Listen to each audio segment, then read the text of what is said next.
This was only a 3-hour audiobook, so this might be a short video, but we're going for it anyway. Let's talk about the Unselected Journals of Emma M. Lyon, Volume 1, by Beth Brower, which is definitely the start of the series. The audio was only 3 hours long, and it mostly spent building the quirky little world of St. Crispian. St. Crispian, which is a little neighborhood in London. And it's kind of interesting there. There's ghosts, and all the signs in the neighborhood are backwards, and things end up going missing just to turn up in random locations. There were quite a few moments of info dumping, explaining unspoken rules, and talking about the history of some of the more interesting inhabitants of the neighborhood. I'm personally not bothered by all that. I just assumed we're establishing our baseline for the rest of the series. There are currently 8 volumes, by the way. Now to the more spoilery bit. So we start off with our journalist Emma stepping off the train in London. She has spent the last 3 years as a lady's companion to her elderly relative, specifically her cousin's husband's sister. Yeah, the family dynamics was one of those things that kind of got info dumped. The late cousin's husband, Archibald, currently resides at Lapis Lazuli House, on Whereabouts Lane in St. Crispian's, which is where Emma ends up.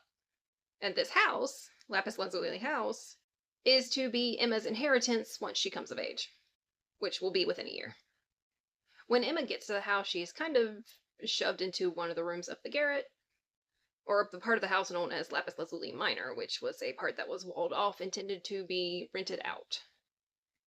Though at the moment the only tenant is now Emma. And Emma has nothing. She's orphaned, she sold her mother and father's things to pay for her schooling that didn't end up being what she wanted. And by the end of the story, we find out that cousin Archibald, who had basically been given power of attorney over Emma's inheritance, has squandered it away to the point where Emma may have to sell the house. The house that is to be her only inheritance.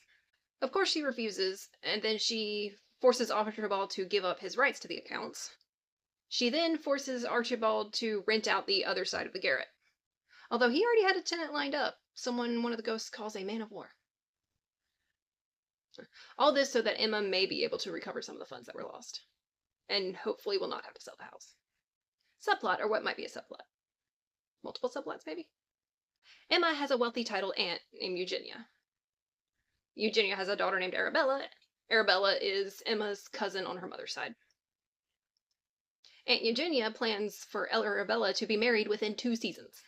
Aunt Eugenia wants Emma to be the designated friend that is less than to Arabella, to make Arabella look better and more marriageable. But to do so, Aunt Eugenia is kind of forced to buy Emma a new wardrobe and some other things, so perks, I guess, especially since Emma has nothing. And that's kind of where it left off. Emma is taking control of her funds, a new guy has moved into the house, and Emma is planning to go gallivanting with her cousin. I honestly cannot wait to see what happens next. Like I mentioned before, it was mostly explaining the ins and outs of St. Crispian. There wasn't much plot. But it felt like the start of many plots. Like the new guy moving next door, enjoying the seasons with her cousin, the interesting vicar disappearing without a trace, but I don't know if that means anything yet. And the ghosts around town are acting weird. Specifically one called the Roman. Yeah, I mentioned the ghosts. They're kind of just there, and the people kind of accept their existence. And interact with them sometimes. It's probably going to be a continuous thing throughout the entire series. So lots to look forward to. Oh, it's narrated by Genevieve Gaunt. No complaints there, she is wonderful. Thank you for watching, and stay tuned for more bookish shenanigans. I am currently listening to One for the Money by Janet Ivanovich, and I am in the middle of reading The Beast by J.R. Ward.